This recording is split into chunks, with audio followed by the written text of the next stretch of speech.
नाजरीन आदाब, तस्लीम टीवी के स्टूडियो में आज हमारे साथ हैं मुफ्ती खालिद अयूब मिसबाही साहब। जानते हैं इनसे किस तरह से उर्दू भाषा का जो हमारे देश में महत्व है और किस तरह से उर्दू भाषा के बारे में लोग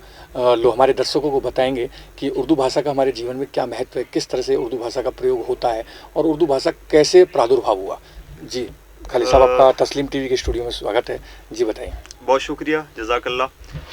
मैं आपको मुबारकबाद देता हूँ कि आपने राजस्थान की सरज़मीन पर उर्दू का पहला चैनल लॉन्च किया और हम अपने नाजरीन से भी उम्मीद करते हैं कि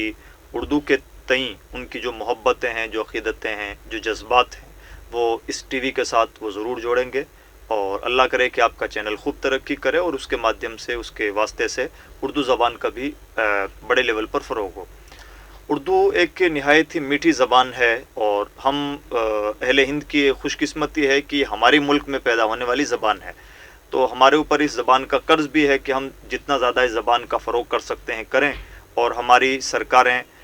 हुकूमतें इस तरफ तवज्जो भी देती हैं, NCPL है और इसी तरह से स्टेट गवर्नमेंट्स में उर्दू के लिए अकेडमीज़ होती हैं, तो वो काम हो रहा है।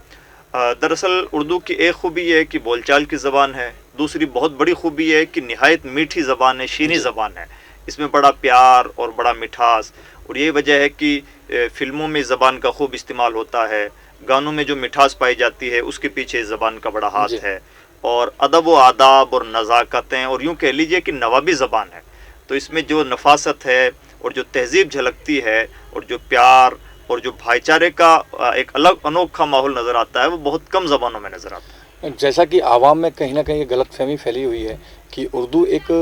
मुस्लिम ज़बान है और कहीं ना कहीं मुस्लिम लोग ही इसका भाषा का प्रयोग करते हैं, तो हमारे नाज़रीन को बताएं कि किस तरह से ये भाषा केवल मुस्लिमों की है या अन्य सभी धर्मों के लोग भी उर्दू का इस्तेमाल करते हैं और किस तरह से इसका उर्दू का प्रादुर्भाव हुआ।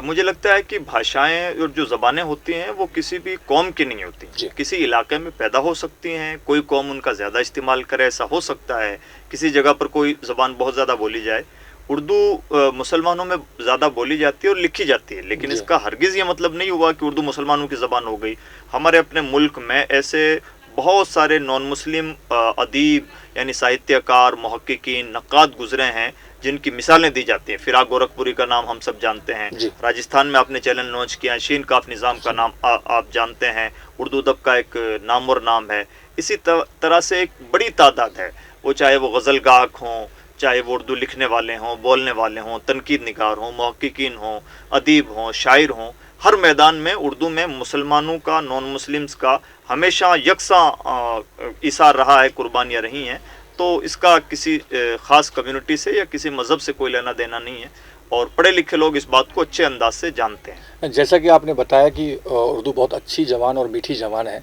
लेकिन सरकार इस ओर बिल्कुल भी ध्यान नहीं दे रही है और कहीं ना कहीं उर्दू बोलने वालों की संख्या भी कम होती जा रही है और कहीं समझने वालों की संख्या। तो इस बारे में आप कुछ बताना चाहेंगे कि सरकार को किस तरह से इसमें कदम उठाने चाहिए। देखिए, गवर्नमेंट थोड़ा मोड़ा तवज्जो तो दे रही है, लेकिन ये बात आप ठीक कह रहे हैं कि उसका जितना इफ़ेक्ट नज़र आना चाहिए और जितना इनपुट मिलना चाहिए वो नहीं मिल पा रहा है। उसमें एक हद तक तो सरकारी इदारे भी ज़िम्मेदार हैं कि सरकारी इदारों का वर्क स्टाइल क्या होता है, हम और आप सब खूब जानते हैं। उनका तरीक़ेकार इत्मीनान बख्श नहीं होता, बारहा फॉर्मेलिटी जैसा हो जाता है। नंबर 2, अवामी तौर पर भी उर्दू के तई बेतवज्जोही बढ़ती जाती है और उतना उसकी तरफ इल्तिफ़ात नहीं होता।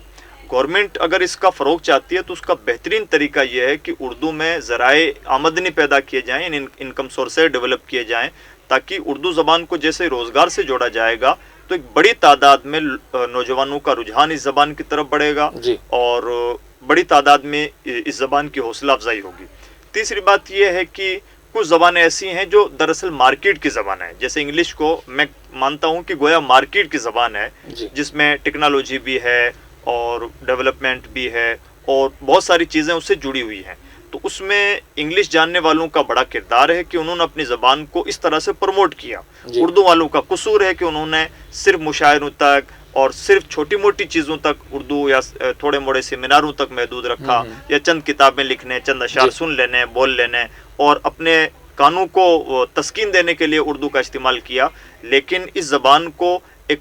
ज़रूरत की ज़बान नहीं बनाया, आमदनी की ज़बान नहीं बनाया, तो इस वजह से जुड़ाव नहीं हो पाया। लेकिन ये काम हुकूमत और अवाम دونوں کی مشترکہ توجہ سے ہو پائے گا کہ عوام بھی اس کی طرف خوب راغب ہو اور حکومتیں بھی خوب توجہ دیں، تو انشاءاللہ اس زبان کا ایک بار پھر سنہرا دور لوٹ سکتا ہے۔ اور خاص طور پر ہماری حکومتوں کو اس لیے بھی توجہ دینی چاہیے کہ ہماری خوش قسمتی ہے کہ یہ زبان ہمارے ملک میں پیدا ہوئی ہے، تو ہمارے اوپر حق ہے اس زبان کا کہ ہم اس کا جتنا زیادہ فروغ کر سکتے ہیں کریں۔ یہ تھے ہمارے ساتھ مفتی خالد ایوب مصباحی صاحب، جو آج تسلیم ٹی وی کے آفس پدھار کر انہوں نے ایک مبارکباد موقع پر ایک دعا عطا کی، اور اسی کے ساتھ میں اجازت چاہوں گا۔ نمسکار، آپ دیکھ رہے ہیں تسلیم ٹی وی۔